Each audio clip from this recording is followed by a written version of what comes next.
Hello everyone. Today we are going to discuss NEET 2020 physics questions.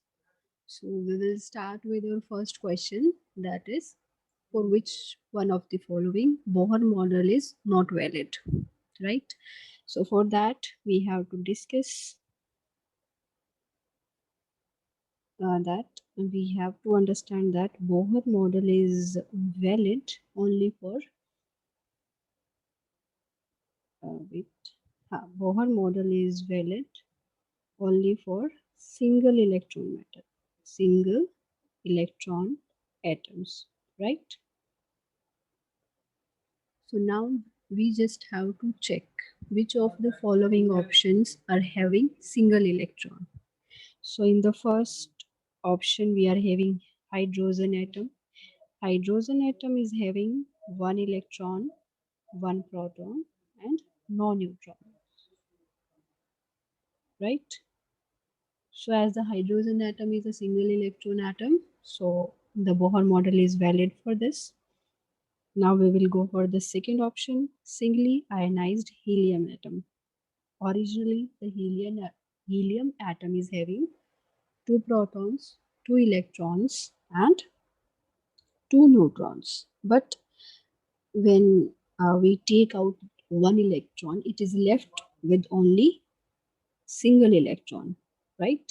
It behaves like a hydrogen atom, but with only difference is that it is having two protons, whereas the hydrogen atom is having one proton and it is having two neutrons as well.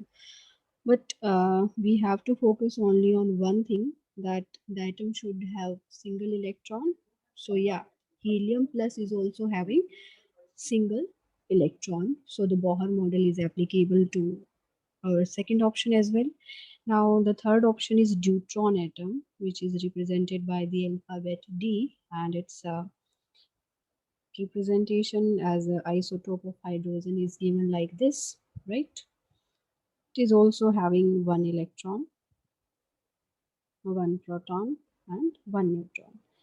But the fact is it is having one electron, so it satisfies our condition. So the Bohr model is applicable to deuteron atom as well.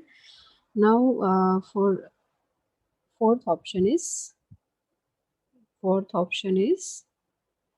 singly ionized neon atom. Singly ionized neon atom, right? The neon atom is having 10 protons, 10 electrons, and 10 neutrons. And in the singly ionized, we will be having 9 electrons. So, 9 electrons, definitely we can guess that Bohr model is not valid for this singly ionized neon atom because it is valid only for the single electron atoms. Now we will move our second question. We will move to our second question, which is two cylinders. In the question, we have given two cylinders A and B of equal capacity and are connected to each other via a stopcock. A contains an ideal gas at standard temperature. So what we have given is A and a cylinder A and a cylinder B. A cylinder is having ideal gas at standard temperature and pressure, while the B is at vacuum. It is completely free. There is nothing inside the cylinder B, and they are connected to each other via a stopcock. And the entire system now these the entire system is thermally insulated. So this word here, thermally insulated, gives us answer. So we can make picture of it for better understanding. So if the system is thermally insulated, which means that exchange of heat, that is dq, is 0, which means q is constant, that is heat is constant. So we can say, what we can say, that during this process heat is remaining constant. Now next he is saying that the stopcock is suddenly opened, the processes. Now if the stopcock is opened, And we can see, like, if the stopcock is opened and stopcock is opened, so what will happen? What will happen, right? So they can exchange gases, and the process, during this process, as the heat is remaining constant, so which process is that? Adiabatic process, right? Adiabatic process. Now, do not confuse with this word thermally insulated. Most of the time, we got confused that thermally insulated means temperature remains constant. This is very wrong concept, because as the word says, thermally insulated means there is no exchange of heat, right? And in isothermal process, what is constant? In the isothermal process, temperature remains constant throughout the process, right? Temperature remains constant throughout the process. And if in order to maintain the temperature constant, the system should have to interact with the environment, right? In order, like, we have two types of isothermal processes: isothermal expansion and isothermal compression. For both of these, like for expansion, we have to apply, in both of these, like, we have to apply or release the heat. We have to apply the heat from environment to the system, or this system release heat to the environment. So I think there is no doubt, and you will be clear with the concept, right? And the one more thing that is important here is, sometimes, in fact, most of the times, wherever this word suddenly appears, means the process is adiabatic, sudden expansion, sudden compression. Wherever this takes place, the process is said to be adiabatic, right? So now we will move to our second question: the phase difference between displacement and acceleration of a particle in a simple harmonic motion. So we know, as in the simple harmonic motion, the displacement is given by A sine omega t generally, where A is amplitude, omega is frequency, T is time interval. And we know acceleration, we can find acceleration from this displacement via this double differentiation with respect to time. And so when we will solve it, we can find it. A as a constant remains as it is, and now differentiation of sine omega t will be cos omega t, and omega t is, for omega t, differentiation of omega t is omega simply, right? Now again differentiating it, we will get a omega. Differentiation of cos omega t is minus sine omega t, and differentiation of omega t is omega. So we can simply write it like this, right? So the acceleration becomes minus a omega square sine omega t. Or we can write it like a omega square sine omega t plus pi. We can include this negative sign like this, and we can clearly compare our two equation: a sine omega t,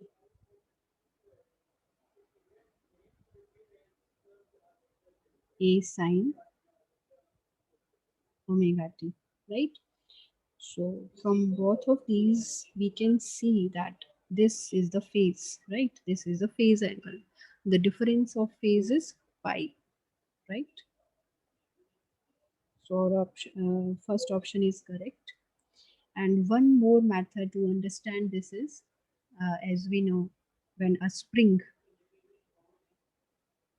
is connected to a block of mass, let's say m, and we displace it in the x direction, then the acceleration will be in minus x direction.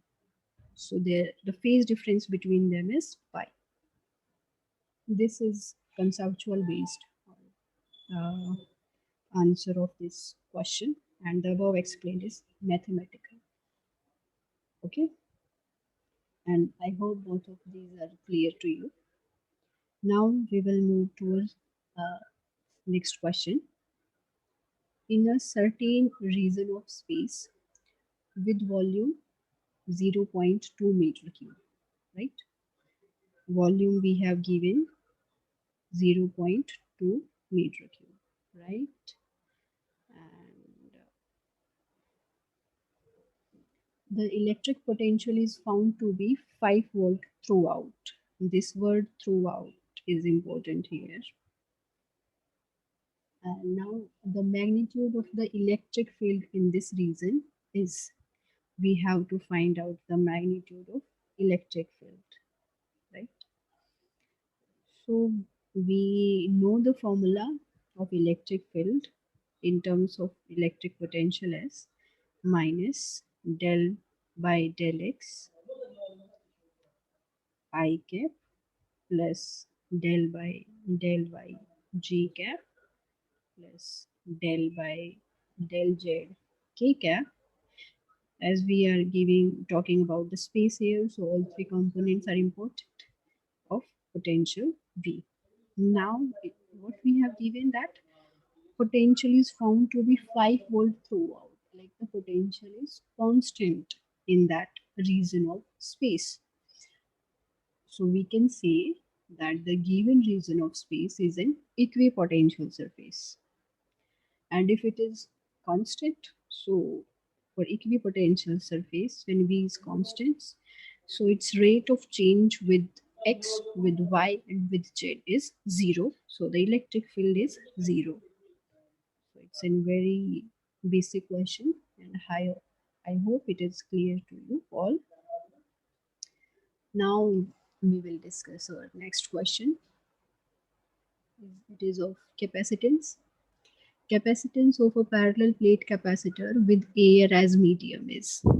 So we have given capacitance when of a parallel plate capacitor when air is the medium, right? Is 6 microfarad. With induction, we have introduced a dielectric medium, right?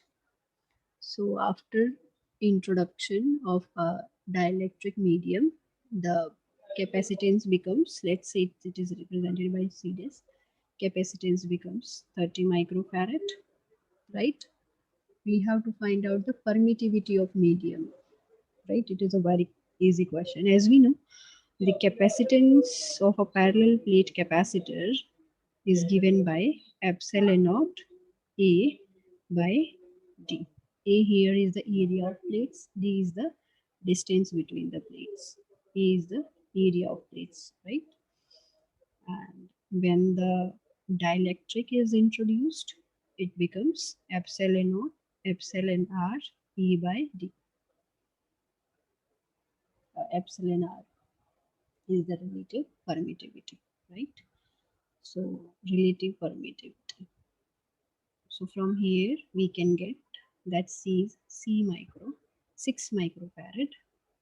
So C dash is 30 microfarad. So we can put the value of epsilon naught E by D equals to 6 microfarad from here in this, right? So by doing this, what we will get? We will left only with epsilon R into 6. Microfarad cancel, and relative permittivity will be 5. Now, as we know that relative permittivity is permittivity of the medium upon permittivity of the free space. Sorry. Now, the permittivity of the medium will be permittivity of free space into relative permittivity. In the statement only, we have given the value of epsilon naught, that is 8.854, 8.85, okay, 8.85 into 10 minus 12, and what is the value of epsilon r is 5. Unit remains the same, right, as unit of epsilon naught. We can multiply it and we can get our answer as 0.44 into 10 to the power minus 13. This will be our answer, and the units will be same as epsilon naught.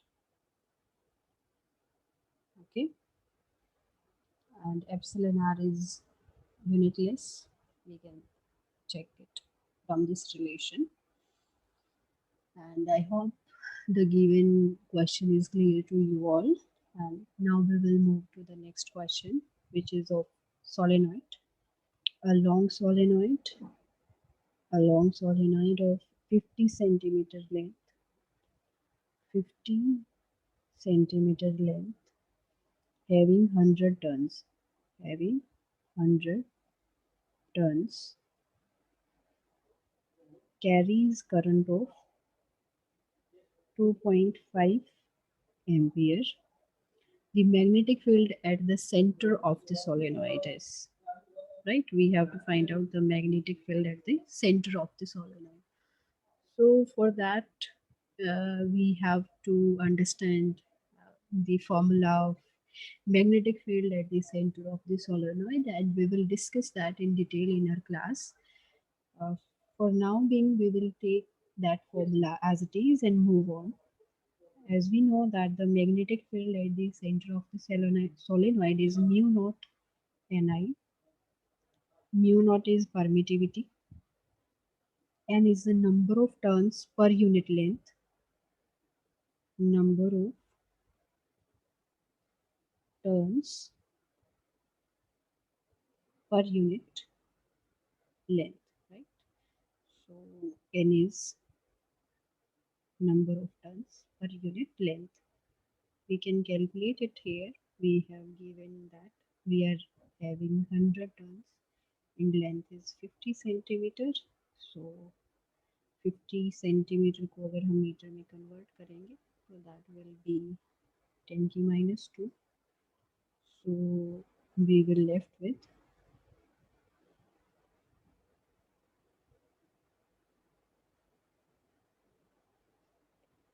200. Small and number of turns per unit length are 200. Now we have given the value of mu naught, and we have also given the value of I, right, which is required in order to find the magnetic field. Now we will simply put their values here in the formula. Mu naught is 4 pi into 10 t minus 7, and number of turns are 100, and the current is 2.5 ampere, right? Now it's simple calculation.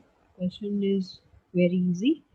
We just have to simplify this, right? And after simplification, what we will get is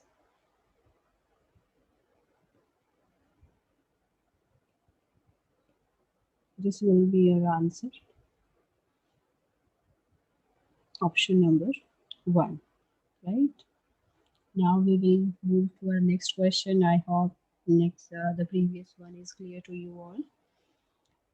Okay, so the next question is on Boolean algebra.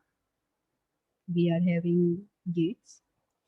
This gate, as we all know, is a not gate. This is a not gate. Symbol of not gate is this.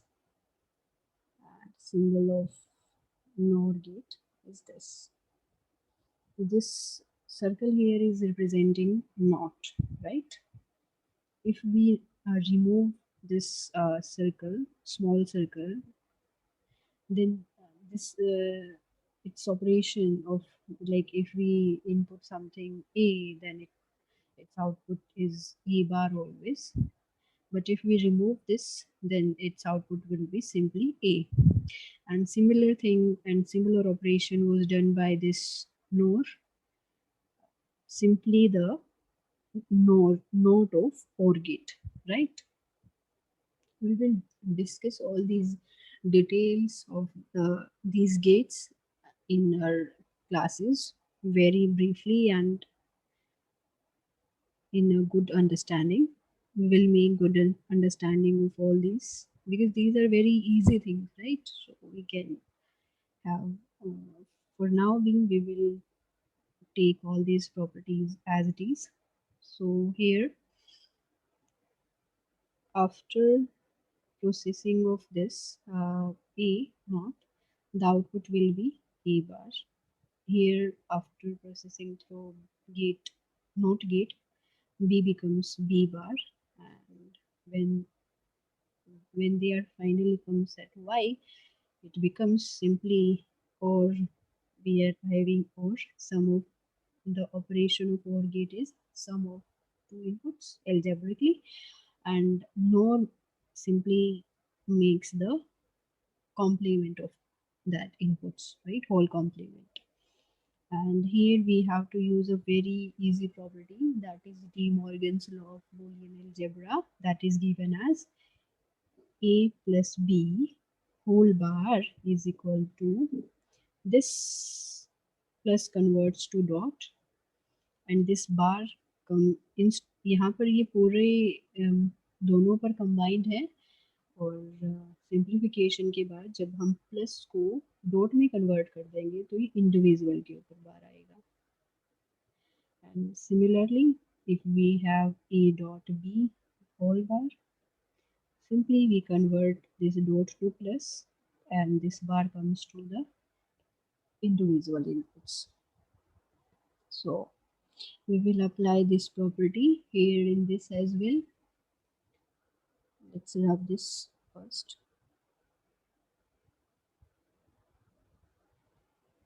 What we will get here is this dot converts to, sorry, this plus converts to dot, A bar, B bar as it is, and now this whole bar goes to individual ones. So A complement will be, A ka double complement will be A, and similarly for B.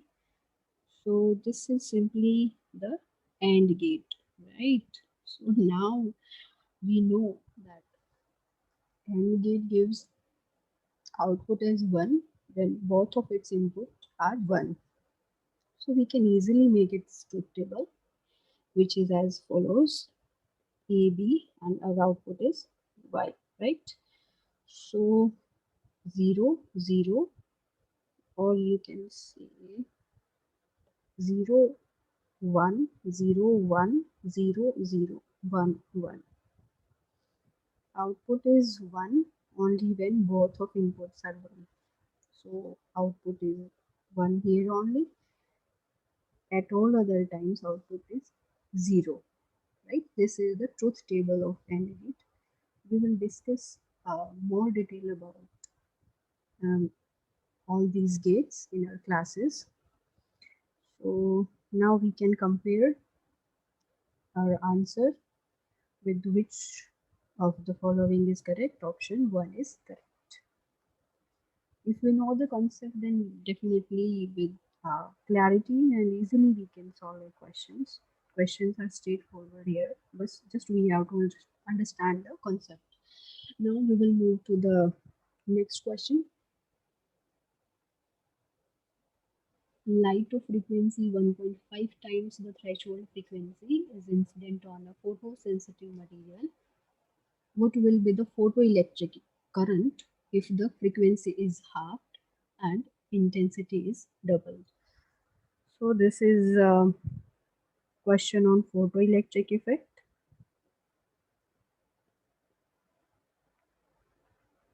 Very interesting and important effect. because it gives rises to new physics, right? That is quantum physics, basic phenomena that gives a path to the quantum physics. So we will discuss in detail about this in our classes. Here, what we have given is light of frequency. Like, let's consider that we have this photosensitive material. Light of frequency mu is incident on it, right? What will be the photoelectric current? Like in the photoelectric effect, whenever an electron strikes with, um, wait a second, sorry,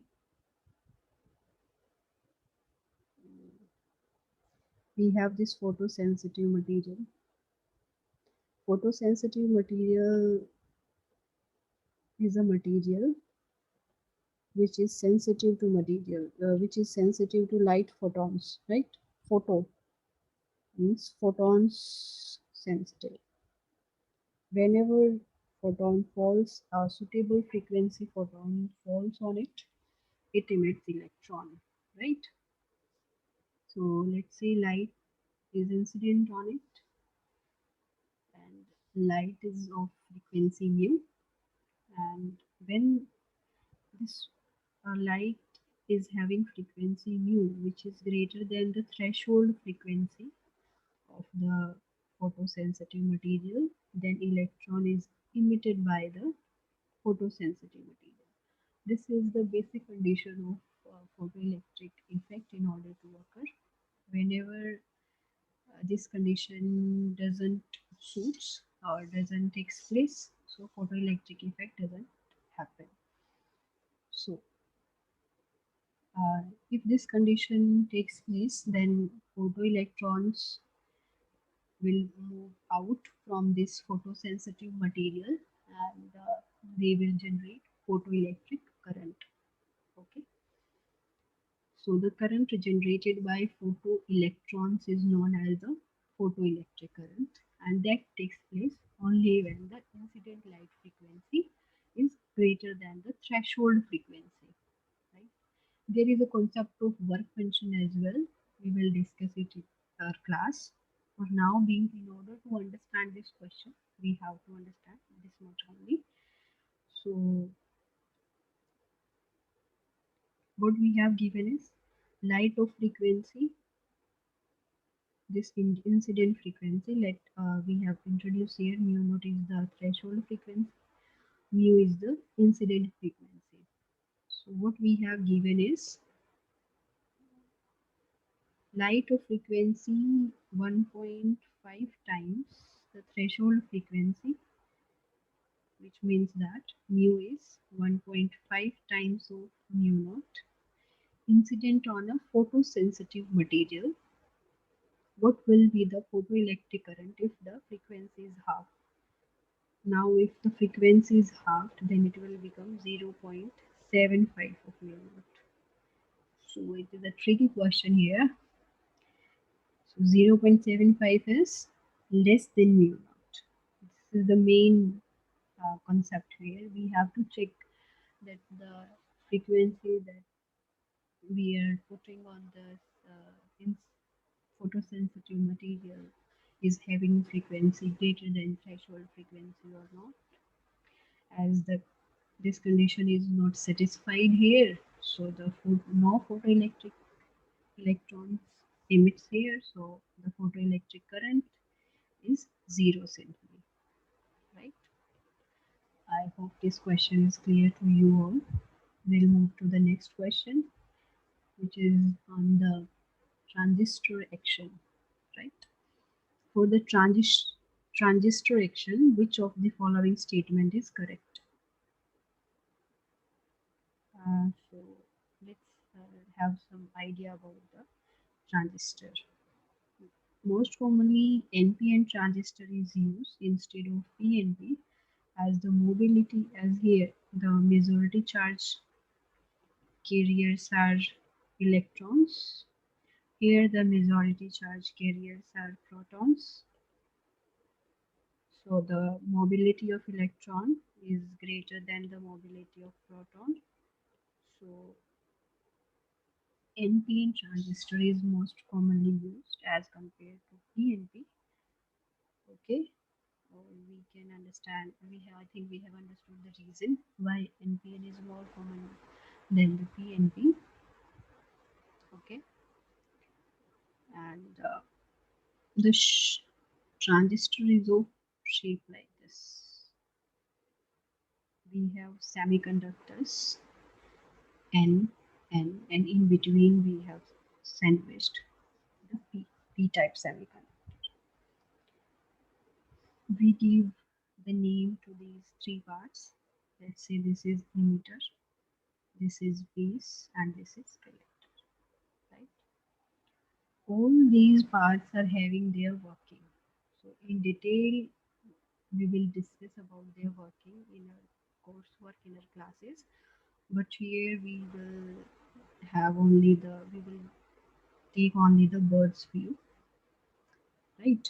So first thing that comes here, it is emitter. So emitter, the word emitter means if it is having something that then it can only emit, right? So we can say that doping of this N-type semiconductor will be higher in order that it can emit more and more electrons. That is a main task, right? So this is the collector. This collector has to collect those emitted electrons. So the size of this collector should be used as compared to this base and emitter because it has to collect all this. And if it is not, uh, there is no requirement to dop this collector very much because it has to only collect. So doping collector की ज़्यादा करने की हमें कोई need नहीं है emitter की dropping हमारी ज़्यादा होनी चाहिए now the base should be lightly doped because if it is highly doped then it will create a problem and this base should be highly doped so the base should be lightly doped.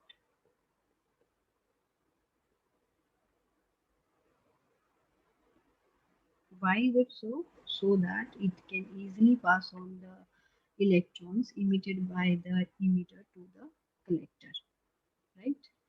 And that's why size of this base is also thin, right?